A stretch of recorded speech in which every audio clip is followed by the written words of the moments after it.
Disney Star Wars. It's a bit hit or miss, but one thing that always hits is their VFX.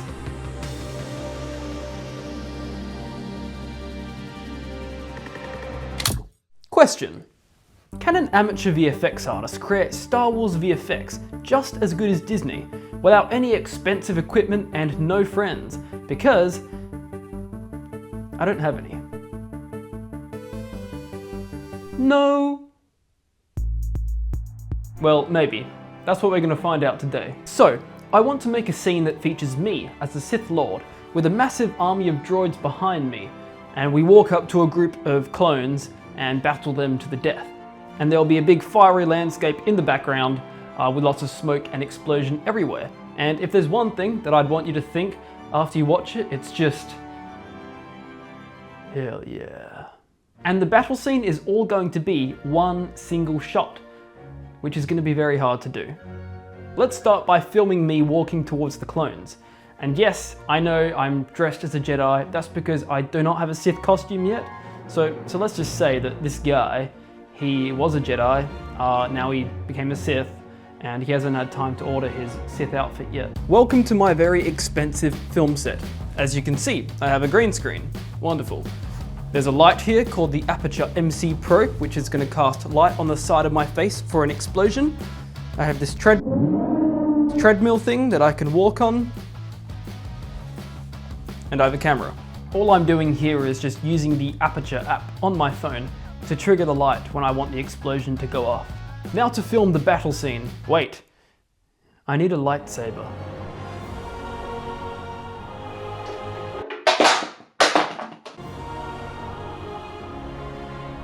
I am a massive fan of Darth Maul. Not only does he look cool, act cool, and fight cool, I'm sure he's just a really nice, down-to-earth kind of guy. Slaughter of the innocent. Hey, whoa, wait. Anyway, he's awesome. So, when Nsabers reached out to me for a collaboration, I was extremely excited because it meant that I could get my hands on a Darth Maul lightsaber. The hilt itself is very detailed and weathered, which makes it feel very authentic. It has a really great weight to it, which gives all the swings a smooth feeling, making it very fun to wield. I also love that the blade is so thin that when it comes time to add in the saber blade effects on top, it looks very similar to the films. It also lights up and makes sound effects, which will be good for dark scenes when you need to illuminate the environment. The one that I got just has the LEDs in the hilt because I want to whack things with it. However, Nsabers also offer NeoPixel blades, where the LEDs are inside the blade itself, which will create a way brighter light.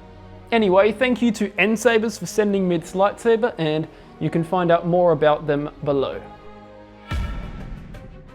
I went outside with this green screen and filmed shots of me fighting. It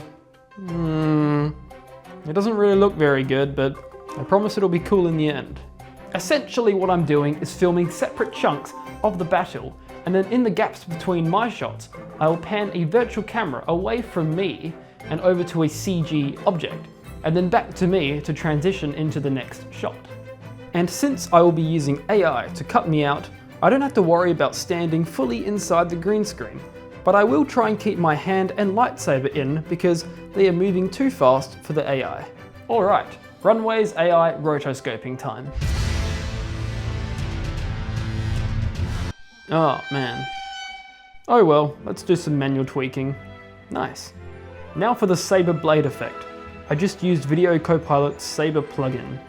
I would like the environment, blaster fire and saber blade to cast light on myself. So, I will run the keyed footage through a free AI program called Switchlight Studio, which lets you relight footage.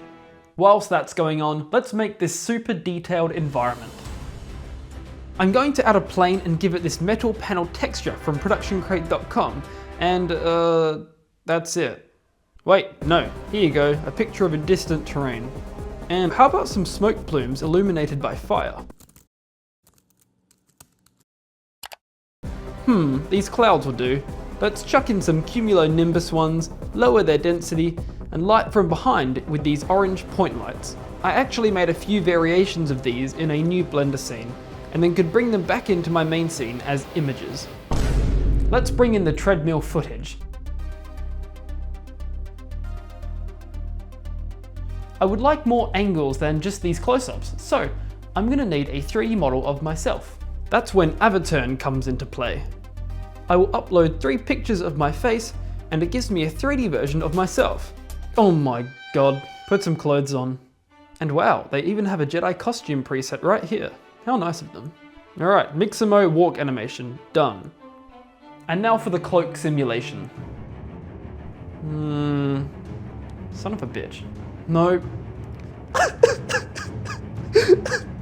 Hey, whoa, nice. First try.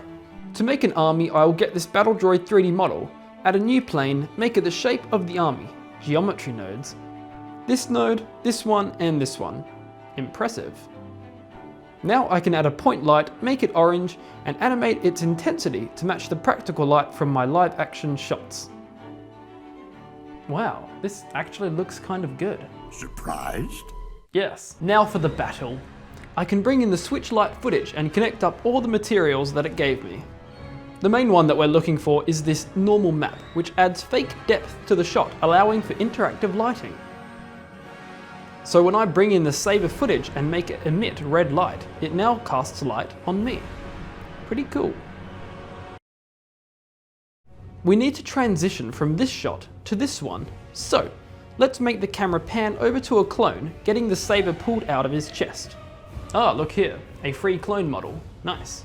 Let's give this guy a dying animation from Mixamo. Then I will get this 3D model version of the Maul saber and stick it into his chest by parenting it to his spine bone.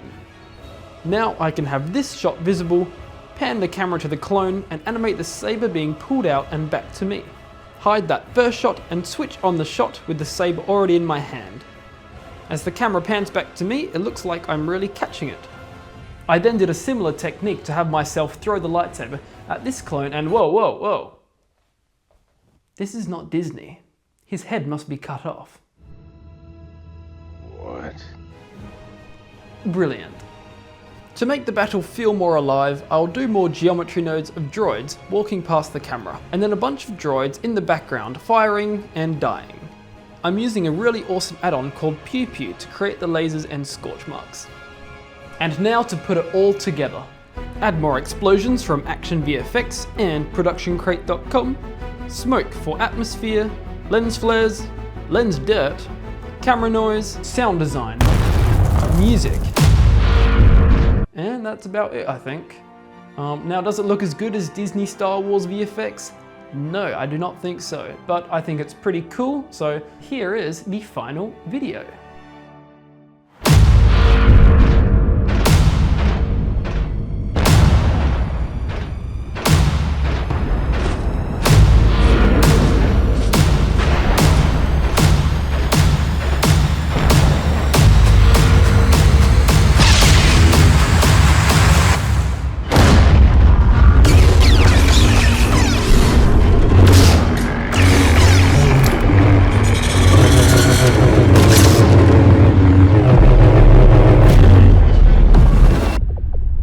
Subscribe or I'll start recreating scenes from The Acolyte.